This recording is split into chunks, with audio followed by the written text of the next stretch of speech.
السلام علیکم ورحمۃ اللہ وبرکاتہ. الحمد للہ والصلاۃ والسلام علی رسول اللہ وعلی آلہ وصحبہ ومن والاه وبعد. بہت ہی احترام کے لائق مولانا محترم سید سعادت اللہ حسینی صاحب امیر جماعت اسلامی ہند، مولانا محمود اسد مدنی صاحب صدر جمعیت علماء ہند، کمار پرشانت صاحب اور دیگر اسٹیج پر بیٹھے تمام معزز اور مکرم ہستیاں، ہمارے سامنے موجود اس اہم عظیم الشان اجلاس کے تمام ہی معزز حاضرین و خواتین، آج کا یہ اجتماع جیسا کہ آپ نے سنا، حضرت مولانا محمود اسد مدنی صاحب کی فکر مندیوں کے صلے میں تقریباً تمام ہی اہم مسلم تنظیمات اور غیر مسلم شخصیات اور بھائیوں کے نتیجے میں وجود میں آئی ہے، اور یہ پیغام کوئی نیا نہیں ہے اور ایسا نہیں ہے کہ نیا نیا دیا جا رہا ہے. یہ پیغام ہر اس پیغامبر کا مشن رہا ہے جس نے اس کو اہمیت دی ہے، اور اول دن سے تمام تنظیموں نے، تمام دھرم گروؤں نے اس کو اہمیت دی، اس کی ضرورت کو سمجھا اور ہمیشہ اس پر گامزن رہے.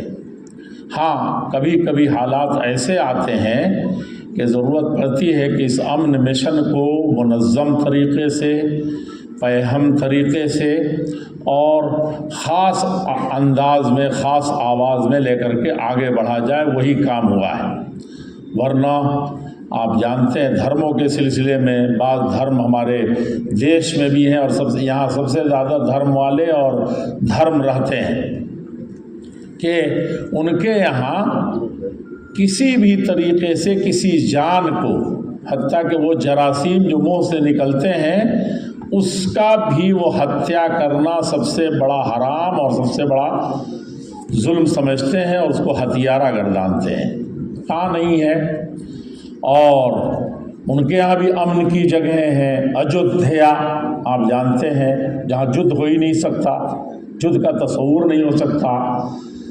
مکہ حرام، یعنی احترام کی جگہ، جہاں ایک چڑیا کو بھی آپ اپنے اشارے سے اڑا نہیں سکتے، ایک ادنا سی گھاس کو نہیں کاٹ سکتے.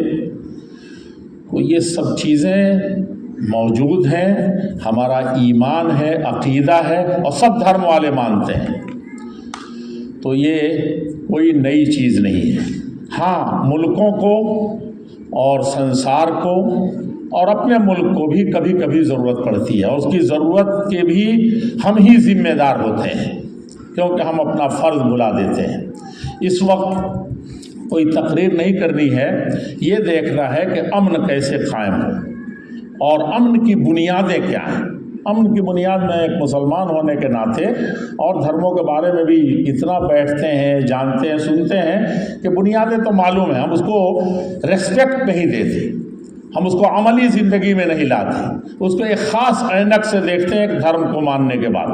اگر صحیح معنی میں ہم ایک دوسرے کو پہچاننا شروع کر دیں، ایک دوسرے کے دھرم کو جاننا شروع کر دیں، تو پھر یہ سوچنا ہمارا یہی کافی ہو جائے گا. ہم اول مرحلے میں ابھی اکثر کئی دھرموں کے لوگ آئے، انہوں نے یہی بتایا کہ سب کا خالق ایک ہے، ایشور ایک ہی ہے. اب یہ کیا بتائیے کہ اس میں کوئی اختلاف کر سکتا ہے؟ آدم علیہ السلام، انا خلقناکم من ذکر و انثی، میں نے ایک مرد اور ایک عورت سے، خلقکم من نفس واحدہ، بلکہ ایک ہی نفس سے تم کو پیدا کیا، وجعلناکم شعوبا و قبائل، یہ تو ہم نے قبائل میں بانٹے ہیں، یہ ہم نے سب متعین کیے ہیں، لتعارفوا، تاکہ ٹوٹ کر کے محبت کرو، پہچانو ایک دوسرے کو. میں اس لیے ترجمہ کرتا ہوں، اکثر لوگوں کو پسند نہیں آتا۔ کہتے لے تعارفو، پہچانو کہ یہ بھارتی ہے، پہچانو کہ یہ یونانی ہے، پہچانو کہ یہ تورانی ہے یا فلاں قبیلے کا ہے۔ یہ ترجمہ عام سطح پر ہے۔ اللہ کے پیارے رسول صلی اللہ علیہ وسلم کی ایک حدیث، الارواح جنود مجندہ، یہ روحیں جو ہیں یہ سب لشکر ہیں، اور ما تعارف منہ، دیکھیے تعارفو ہے عربی کے جو صیغے ہیں، سنسکرت والے تھوڑا سا سمجھیں گے، عام لوگوں کو سمجھنا بڑا مشکل ہوگا۔ کہا کہ لتعارفو، اور وہاں بھی ہے کہ ما تعارف منہا، جس نے ایک دوسرے کو پہچان لیا، اختلف، اب کوئی دوئی نہیں رہی، دل سے جان سے جیسے اپنے کو پہچانا، اپنی حیثیت کو جانا، اپنے نفع نقصان کو پہچانا، اسی طریقے سے اس قبیلے کو، اس خاندان کو کہ یہ تو میرا ہی تھا، اپنا تھا، دور تھا، ہم نے اب پہچانا ہے، تو اب یہ دوئی نہیں رہی۔ یہ ما تعارف منہا ائتلف، تو اس نے بالکل اس کو اپنا لیا، بالکل اس سے اختلاف و محبت اور یکجہتی اور یکسوئی ہو گئی اس کے اندر۔ یہ چیز ہمارے اندر اس کو پہچاننے کی، تو یہ کس کے حساب سے ہوا؟ اسی لیے ہم جب پڑھتے ہیں بسم اللہ الرحمن الرحیم، شروع ہی کرتے ہیں رحمان قہار جبار۔ آپ جب ظلم میں زمین پر ظلم بھر دیں گے تو اللہ جل شانہ ایسے ہی چھوڑ دیں گے، کبھی آپ کو آپ سے دفع کریں گے، لولا دفع اللہ الناس بعضهم ببعض۔ اگر یہ قوتوں کی بات کہہ رہے تھے کہ ظالم کا پنجہ پکڑو، یہ اس کے ساتھ مدد ہے، بلکہ اس سے زیادہ مدد کوئی نہیں ہے۔ مظلوم کی جتنی مدد ہے اس سے کہیں زیادہ اس کا ہردے دعا دے گا، آج نہیں دے گا تو کل دے گا، جب وہ وَنَضَعُ الْمَوَازِينَ الْقِسْطَ لِيَوْمِ، جب انصاف کی گھڑی حقیقت میں قائم ہوگی، صحیح انصاف کوٹوں میں ہونے لگے گا، اور اصلی انصاف تو وہاں ہوگا جو حقیقت میں اللہ جل شانہ جانتا ہے، تو اس وقت وہ سب سے زیادہ آپ کو دعا دے گا جو ظالم تھا، جس کے پنجے کو، جس کے ہاتھ کو آپ نے پکڑ لیا تھا۔ اسی کی اس وقت ضرورت ہے۔ تو کہنے کا مقصد صرف یہ ہے کہ ہم بنیادوں کو پہچانیں۔ رب کو آپ نے پہچان لیا، اچھا رب میں کیا ہے؟ الحمدللہ، صرف اللہ کی تعریف کرتے ہیں کہ ساری خوبیاں، ساری تعریف، ہر طرح کی بھلائی صرف اللہ جل شانہ کی طرف سے ہے، ہم میں آپ میں کچھ نہیں ہے۔ کیا ہے؟ کیوں بھائی؟ آگے رب العالمین، رب المسلمین، مسلمانوں کا پالنہار ہے، پیدا کرنے والا ہے، اسی لیے وہ سب سے زیادہ بڑا ہے، سب سے تعریف کے لائق ہے، اسی کے سامنے نست مستق ہونا ہے۔ یہی ہے کیا؟ رب العالمین، رب الحیوانات، حیوانوں کا نہیں ہے، جانوروں کا نہیں ہے، فرشتوں کا نہیں ہے جن سے گناہ نہیں ہوتا، بلکہ رب العالمین ایک ایک ذرے کا پیدا کرنے والا ہے۔ تو آپ اپنے بچے کو دیکھیے، جس کو کوئی دشت آدمی اپنے تلوار کی امیوں پر اٹھا کر کے اچھال دینا چاہتا ہے، کیا اس ماں کے دل پر گزرتا ہوگا؟